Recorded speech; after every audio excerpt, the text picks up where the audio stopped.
Bonjour. J'ai un nouveau fond, merci Hubert. Alors, mais le fond des étoiles, c'est quand même important. Aujourd'hui, je vais vous parler de Neowise. Neowise, c'est une nouvelle comète. Alors, je vais partager l'écran. Nouvelle comète assez sympa. On ne s'attendait pas du tout à la voir. On avait prévu une magnitude de 8 pour les spécialistes des magnitudes. Elle est passée à 1, donc ça fait quelques brillances de plus, clairement.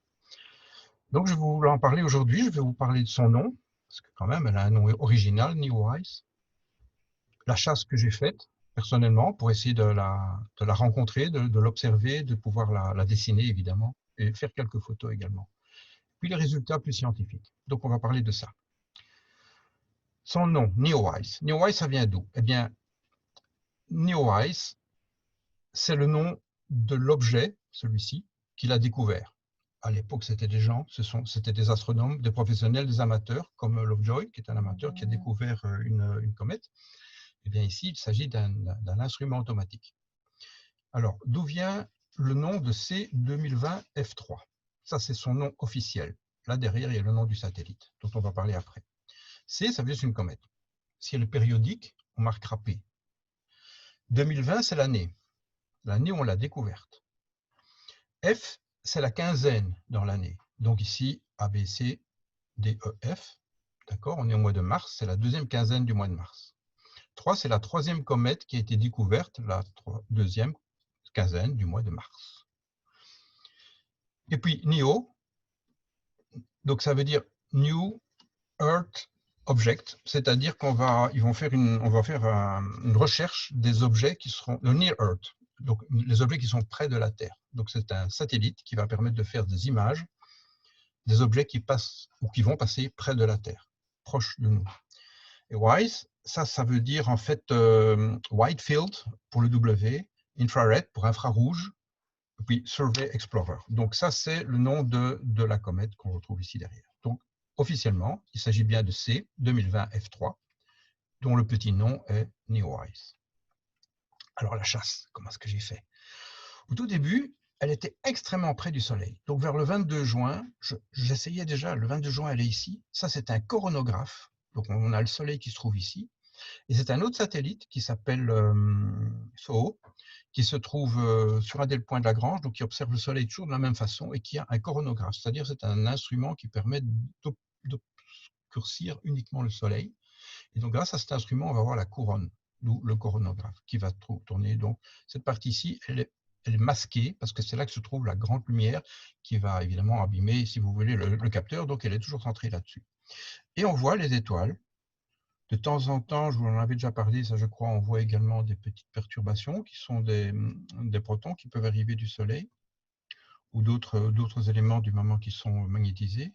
Et vous avez ici le 22 juin, le 23, le 24, le 25, le 26, le 27. Mais elle est extrêmement près du Soleil, la comète. Ce qui est intéressant ici, et ça on ne s'y attendait pas, c'est qu'on voit très bien que la comète est de plus en plus lumineuse. Donc là, il y avait un risque évidemment, au moment où elle passait tout près du Soleil, ça, dans les environs du 25, qu'elle se désintègre, comme c'est arrivé aux deux autres comètes dont je vous ai déjà parlé, hein, qui sont Atlas et puis l'autre là, dont on a vu en fait. Et donc là, ça commence à devenir fort intéressant. Donc moi, j'essaie de l'observer à ce moment-là. Mais pour ça, bon, j'habite une région qui est extraordinaire. En plus de ça, je me suis payé une petite tour. Au-dessus de cette tour, je monte, je mets mon échelle et je sors par la lucarne ici pour essayer de le voir juste au moment, un peu avant le moment où le soleil se lève. Ça n'a pas trop marché. Ça n'a pas trop marché. Parce qu'en fait, à partir du 2 juillet, elle commençait à devenir visible. Donc ça, c'est dans l'éphéméride d'AstroSurf. On peut voir que cette comète devient visible à peu près à partir du 2 ou du 3 juillet, mais pas avant. Donc j'ai vraiment pas réussi à la voir dans les tout premiers. Le 3 juillet, je sors, je prends mon matériel, je connais un terrain qui est pas mal près de chez moi, où le ciel est extrêmement noir, il n'y a quasiment pas de lumière. Vous voyez ici juste les petites lumières des antennes de radio Monte Carlo, mais qui sont à Ries, c'est bien loin. Donc j'ai quasiment pas de lumière, en plus elles sont rouges, c'est top.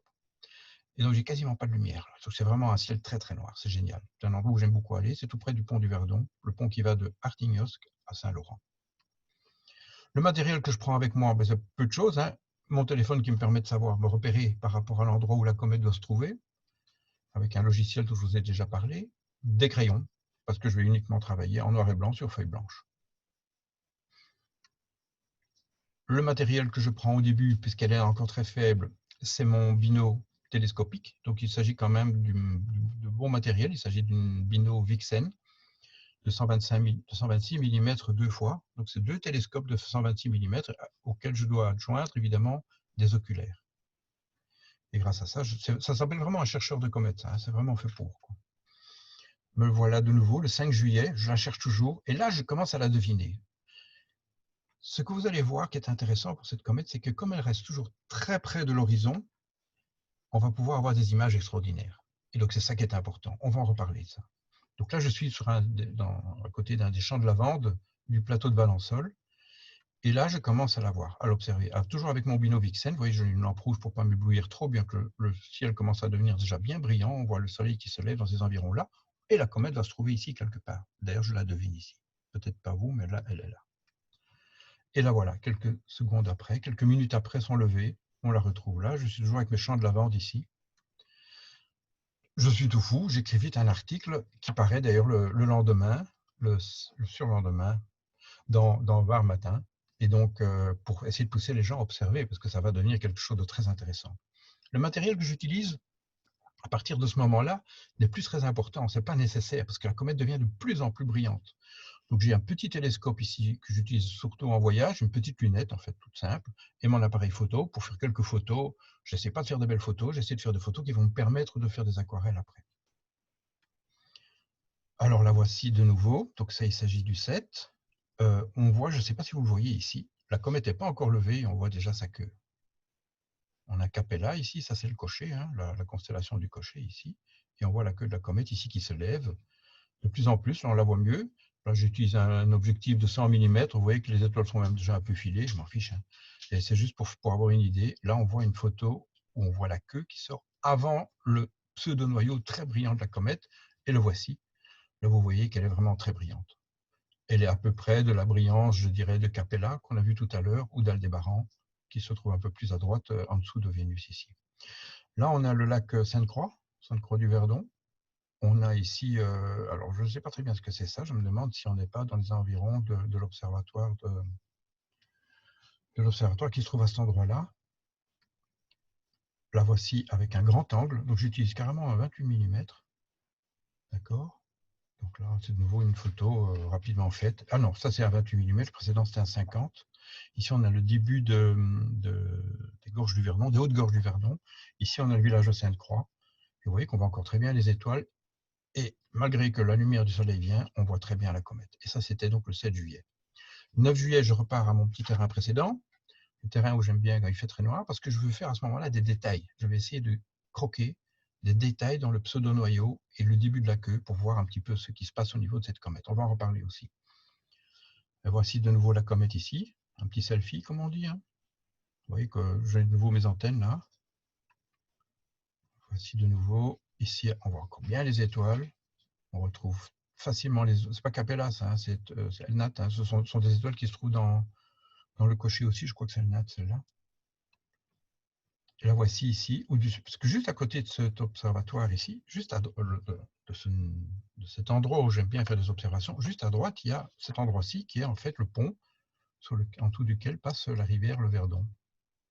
Et on retrouve de nouveau la comète ici. Mais ça, c'est une photo faite au moment où le soleil est déjà presque levé. Là.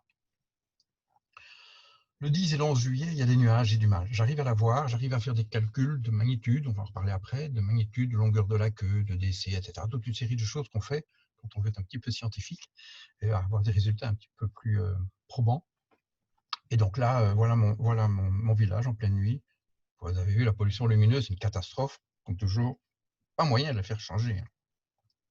Voilà ma tour, là au-dessus de laquelle on est monté ensemble tout à l'heure, où j'ai ouvert le Velux pour pouvoir vous montrer la façon dont j'ai essayé d'observer la comète. On va passer aux résultats maintenant. Alors les résultats, ben, c'est quoi? D'abord, estimer la magnitude. Alors je ne vais pas vous lire tout ça, d'abord c'est en anglais, mais sur Sky and Telescope, si vous voulez aller sur leur site internet, il y a les 5 méthodes pour observer la comète. Pour observer une comète et en déduire sa brillance, sa magnitude. C'est extrêmement compliqué. C'est extrêmement compliqué. Moi, en général, j'utilise la deuxième méthode ici, qui est la méthode de Borovnikov, qui est en fait de défocaliser. Quand vous regardez au télescope, vous cassez le foyer, vous défocalisez l'image, d'accord? C'est un peu comme un myope, comme je suis. J'enlève mes lunettes et je vois un peu plus flou, jusqu'à arriver à la magnitude de l'étoile correspondante pour pouvoir faire un calcul de similitude par rapport à cette étoile. Je le fais en général par rapport à 2 étoiles, pour faire une petite règle de 3 entre ces 2 étoiles pour y arriver. Mais il y a d'autres méthodes, des méthodes qui sont faites à l'œil nu, la méthode InFocus que j'utilise aussi de temps en temps, la méthode Maurice. En fait, il y a aussi des méthodes où en fait, les étoiles de comparaison ne sont pas dans le même champ. Ça complique aussi. Hein. Donc, tout ça est expliqué si vous voulez aller dans ce qu'est un télescope. Sinon, vous me demandez, m'envoyer un petit mail et vous le retrouverez. Alors, COPS. COPS, c'est un petit observatoire qui ne paye vraiment pas de mine, qui se trouve en Slovénie, dans un village, je vais retrouver le nom tout à l'heure, qui permet de faire énormément de mises à jour de bases de données. Et donc là, voilà le petit observatoire, voilà, il s'appelle Shremny, VRH Observatory, qui se trouve donc en Slovénie, à un endroit assez haut, je crois qu'ils sont à 1700 mètres d'altitude. Vous voyez que l'observatoire, ce n'est pas des coupoles, c'est rien de très spécial. Voilà l'instrument qu'ils utilisent. C'est avec ça qu'ils ont démarré. Et grâce à ça, ils ont fait la plus extraordinaire base de données d'observation de comètes. Pas de photos, pas de dessins, uniquement des données observatoriales. Donc, ces observations peuvent être soit visuelles, soit CCD. Donc, ce sont uniquement des calculs de magnitude. Donc, vous allez dans l'observation, vous vous inscrire, c'est gratuit, hein, vous vous inscrire, vous rentrez toute une série d'informations. Il y en a beaucoup à rentrer, il y a des explications ici en anglais aussi, je peux vous expliquer si un jour vous avez envie, on peut rentrer dans les détails, on ne va pas le faire cette fois-ci. Donc voilà l'ensemble de mes observations que j'ai réalisées. Vous voyez qu'il n'y a pas que la comète Neowise, il y a également Pan-STARRS ici. Une série, tout ça, ce sont des comètes Neowise que j'ai fait donc entre ici le 3 juillet. Je vous ai dit que j'avais fait une observation également. Et le 12 juillet, qui est la dernière que j'ai faite. Hier, il ne faisait pas bon. Voilà le résultat de cette base de données. Et ça, ce sont des strings, des lignes de caractères qui sont envoyées partout. Et on en fait ce qu'on veut. Et grâce à ça, on va pouvoir faire des courbes de magnitude, mais pas uniquement. C'est là que ça va devenir intéressant. Vous voyez la courbe de magnitude ici, on était à la magnitude 15. C'est impossible à voir, même avec un bon télescope, c'est vraiment limite. Et puis là, elle est montée assez régulièrement. Vous voyez aussi que les observations visuelles, cocorico, sont plus valables, je dirais, que les observations CCD. Ils ont du mal en CCD, parce qu'il y a plein d'étoiles dans le champ. Donc, ils ont du mal à extraire vraiment la comète elle-même. C'est plus compliqué pour eux.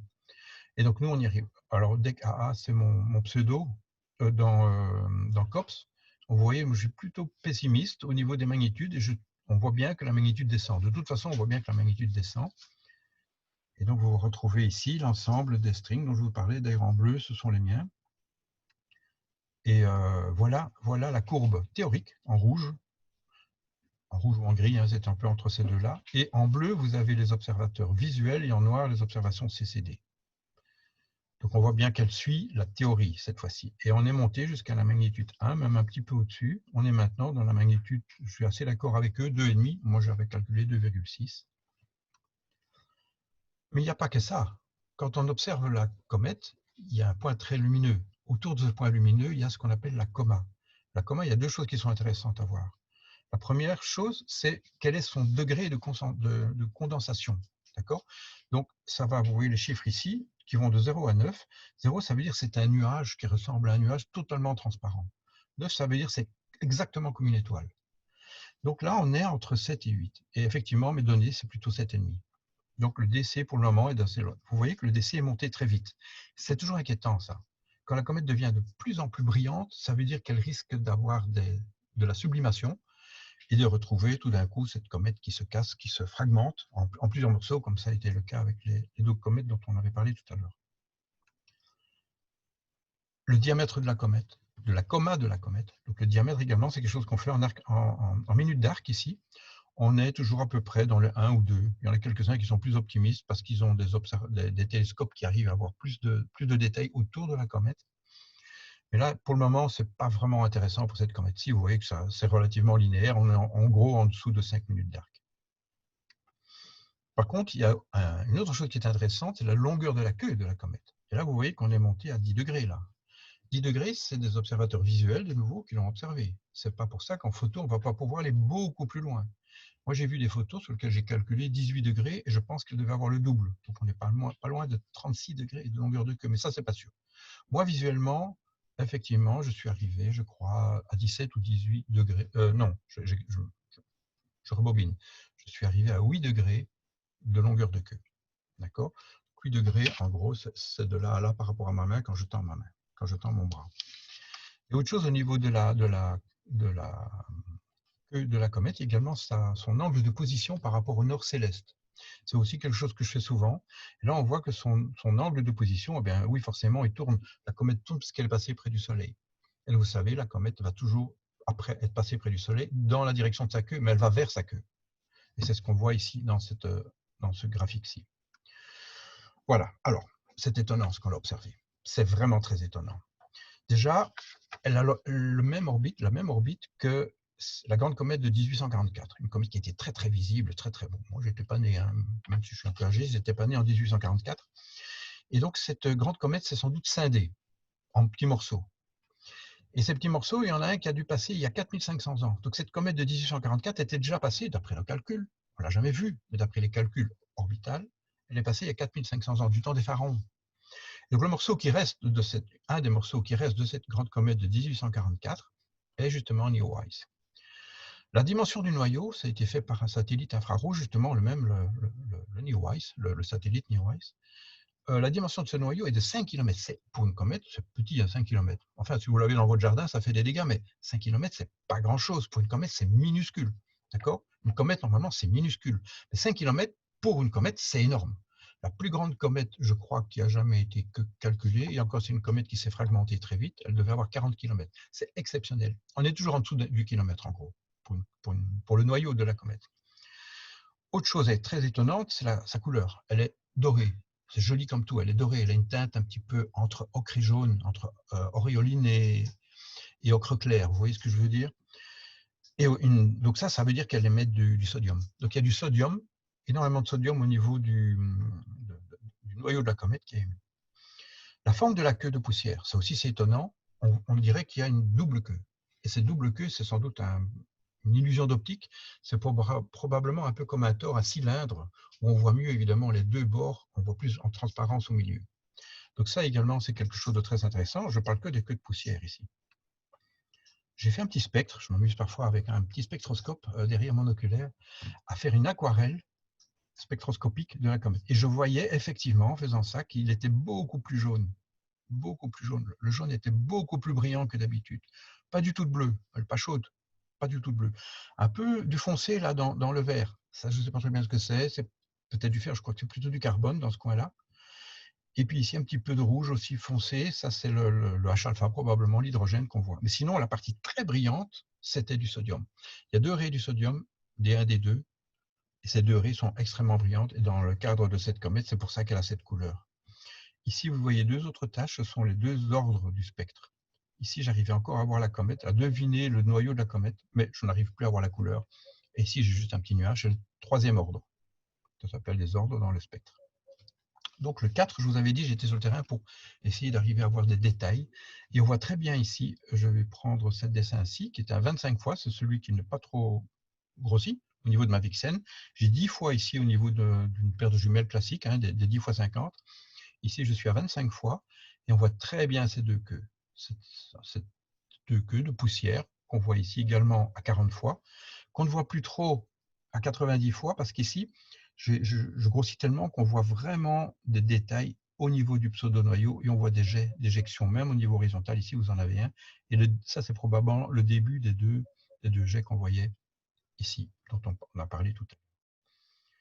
5, je la voyais évidemment beaucoup mieux, hein, donc j'avais déjà écrit mon article par matin, et donc là, beaucoup mieux, on en voit vraiment très fort ces deux queues.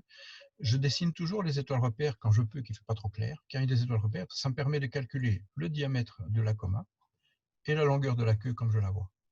C'est assez simple en fait. Je retrouve ces étoiles sur mon téléphone, sur une carte d'étoiles, et puis je peux calculer de là à là, je vois combien de fois il y a ça, 3 fois, eh ben, je calcule la distance entre ces deux étoiles, et j'ai la longueur de la comète, je le divise pour le diamètre de la coma au niveau du pseudo-noyau. Le 9, elle était superbe, elle montait beaucoup plus haut. Et de nouveau, j'ai mon horizon ici qui est sympa, et j'ai plus d'étoiles, j'ai pu faire un calcul encore plus précis. Alors là, on commence à voir quelque chose qui est intéressant. On voit ces deux queues, mais à droite, à tribord pour les marins, à droite de la queue, vous avez une espèce d'éjection de poussière qui quitte la queue. C'est ce qu'on appelle une syndine. Une syndine, c'est en fait, à cause du vent solaire, il y a des endroits où les poussières les plus grosses vont rester d'une certaine façon à cause du vent solaire, et celles qui sont plus petites vont être éjectées plus facilement. Vous voyez, donc il y a une différenciation géométrique par rapport à la grandeur des poussières qui sortent de la queue, donc qui se trouvent dans la queue. Il y a une comète qui était très belle pour ça, j'ai oublié son nom, où j'avais vu une syndine extraordinaire, où vous avez vraiment comme un éventail ici qui s'ouvre. Alors, au niveau, ben voilà le 12, donc ça c'est la dernière que j'ai faite. On retrouve de nouveau ici cette syndine dont je vous parlais. On retrouve des étoiles, il y avait des étoiles dans la queue en plus. Je peux de nouveau calculer mieux, c'est l'image brute. Ici, ma queue, tail, fait 8 degrés de haut. Elle natte, une étoile qui n'est pas dans le champ ici, mais elle faisait à l'œil nu, je voyais, la comète avait une magnitude de moins qu'elle natte, c'est-à-dire magnitude 2,6. Donc là, elle perd en magnitude, ce qui est logique, hein, elle s'éloigne du Soleil. Et mon degré de condensation est de 7. D'accord? Parfois c'est 7,5, je l'ai déjà eu à 8, mais là j'avais plutôt l'impression que c'était de 7. L'heure, en temps local, le matériel utilisé pour faire le dessin et la date. Donc ça, c'est le genre de document brut que je fais. Après, je l'isole et je l'inverse pour donner cette image-ci, où on retrouve peut-être même mieux que sur l'autre, cette syndine dont je vous parlais, qui est assez exceptionnelle. Alors ça, ces deux queues de poussière, c'est exceptionnel. Je crois qu'il n'y a eu que 3 comètes encore depuis l'histoire de l'observation des comètes où on a observé ce genre de double queue de poussière. Ce qu'on observe beaucoup plus souvent, ce sont des queues d'ions, des queues de plasma, de gaz, qui elles sont évidemment rectilignes, parce que c'est encore plus léger, quoi, je dirais, que les poussières. Comme c'est que du gaz, ça va être éjecté par ici, à gauche de la comète, avec des lignes très, très, très fines. Et ça, c'est vraiment le vent solaire qui souffle le gaz, qui va avoir une autre couleur. Là, ici, on est dans les couleurs ocre, je vous avais dit, hein, doré. Là, ce sera une couleur plutôt bleutée, parce que c'est ionisé, en fait. Alors, une petite galerie quand même, parce que je voulais vous montrer, c'est vrai que j'ai fait pas mal de photos là, mais le but est de faire des aquarelles. Et le but aussi, je trouve, quand on a la chance d'avoir une comète bien brillante, souvent elles sont quand même près de l'horizon, les bien brillantes, c'est que si vous avez la possibilité de vous déplacer pour aller à un endroit qui est joli, c'est top, quoi. Parce que là, vous avez ici la comète, vous avez ici Elnat, la fameuse étoile de tout à l'heure, et Capella. Vous avez des nuages, hein, il y en a de temps en temps. Vous avez également un peu de soleil là qui se lève. Tout ça, c'est sûr. Vous avez je crois que c'est une ruine là, qui se trouve au sommet d'une montagne, à 1700 ou 2000 mètres d'altitude. Mais là, j'étais avec mes grosses lunettes, hein, mon bino pour l'observer. On est le 3 juillet, donc c'est vraiment le tout début de l'observation. Je ne l'ai pas vu longtemps, mais j'ai pu la voir et j'ai vu le début des deux queues. Mais c'est tout ce que j'ai vu très peu de choses. Mais l'ensemble est joli. Et donc, c'est grâce au fait que vous avez un avant-plan qui est extraordinaire que vous allez pouvoir faire quelque chose qui peut sortir un petit peu de l'ordinaire, justement. Ça, c'est le 3 juillet. 2 jours après, j'ai été sur ces fameux champs de lavande. La comète, je la voyais vraiment très bien. On voyait vraiment bien ces deux queues. Quelques étoiles, mais très peu pour comparer. Elle est encore très près du lever du soleil. Elle est encore vraiment dans les lueurs de l'aurore. Et vous me voilà avec mon télescope. C'est un selfie aquarellé. Le 7 juillet, donc quelques jours après, un tout petit peu de brume, mais à peine, beaucoup d'étoiles visibles, et la voilà de nouveau avec une couleur un peu plus rouge. Alors là, par contre, c'est vrai que la lune se lève, la lune commence à éclairer mes montagnes, et même le lac ici, vous voyez en dessous ce bleu turquoise un peu foncé là, c'est le lac Sainte-Croix. Et donc la couleur de la comète, c'est probablement aussi un ensemble de couleurs rouges, comme quand le soleil se couche, comme quand la lune se lève, qui va illuminer la comète, et ce sodium qui se trouve dans les queues de poussière. Donc il y a un peu un mélange de ces deux couleurs, c'est pour ça que j'ai donné ce ton-là. Le 9, voilà, je suis avec ma petite automobile, et puis là je suis en train d'observer la comète qui se trouve là-bas. C'est un nouveau selfie que j'ai fait toujours à l'aquarelle. Vous savez que je les inverse, hein, ces aquarelles, chaque fois, donc je le dessine à l'envers. Moi je me suis peint en vert. La voiture, je l'ai mis en gris très clair pour qu'elle soit gris foncé. Le fond, là je ne l'ai pas peint, c'était blanc. Et ici j'ai mis un tout petit peu d'orange pour avoir ce ciel un peu bleu. Le 11 du 7, là, je suis pas loin de ma maison. Là, vous avez ma maison qu'on retrouve là, le village Artignos ici, toujours très illuminé. J'ai un peu caché même la lumière ici parce qu'elle est trop forte. Et envoyer la comète. Donc là, j'ai pas pu faire vraiment énormément de calculs, mais j'ai pu faire quand même le calcul de dimension, le calcul de magnitude. Et on retrouve ça donc dans cette fameuse base de données des COPS. Des photos. Eh ben oui, des photos. Pourquoi pas? Vous pouvez en faire. Si vous préférez faire des photos que vous n'avez pas envie de faire d'aquarelle, je peux comprendre. Hein. En plus, vous deviendriez concurrent. Donc, n'hésitez pas à faire des photos. Mais justement, évitez ce genre de choses. Alors, j'espère que le copain qui a fait cette photo ne va pas m'en vouloir. Mais franchement, un bel avant-plan, c'est important. Je ne dis pas que les nuages sont vilains, mais que j'ai justement un avion qui passe devant et qu'en plus de ça, il y a les fils électriques qui sont éclairés par une lumière rouge, je ne sais pas quoi, peut-être de sa lampe. C'est pas top. Quoi. Il y en a d'autres. Regardez, la comète, elle est là. À Chicago, il a fait ça en dessous du pont. Alors, bon, je veux bien, c'est exotique, mais franchement, on n'est pas très artistique dans ce cas-là. Donc, terminons sur cette photo-là. On va terminer sur cette photo-là, que j'ai réalisée de nouveau près du lac du Verdon. Elle est sympa aussi, on voit plein d'étoiles. Ici, vous voyez Vénus, qui est dans les Hyades. Ici, Arcturus, Aldébaran. Vous avez les Pléiades ici qui se trouvent au-dessus. Capella, on l'a vu tout à l'heure. Là, il y a le grand ours qui va commencer à se lever par là. Ici, on est dans le lynx, ou le lynx, comme son nom l'indique. Il faut des yeux de lynx pour voir les étoiles. Il n'y en a aucune visible. De ce côté-là de la comète, il n'y avait quasiment rien à voir. J'en ai terminé pour cette fois-ci. Donc, ce n'en est pas terminé pour la comète. Il va encore y avoir des rebondissements, j'en suis sûr. Des trucs extraordinaires à découvrir et que je vais peut-être pouvoir partager dans une autre vidéo plus tard. Merci de votre patience.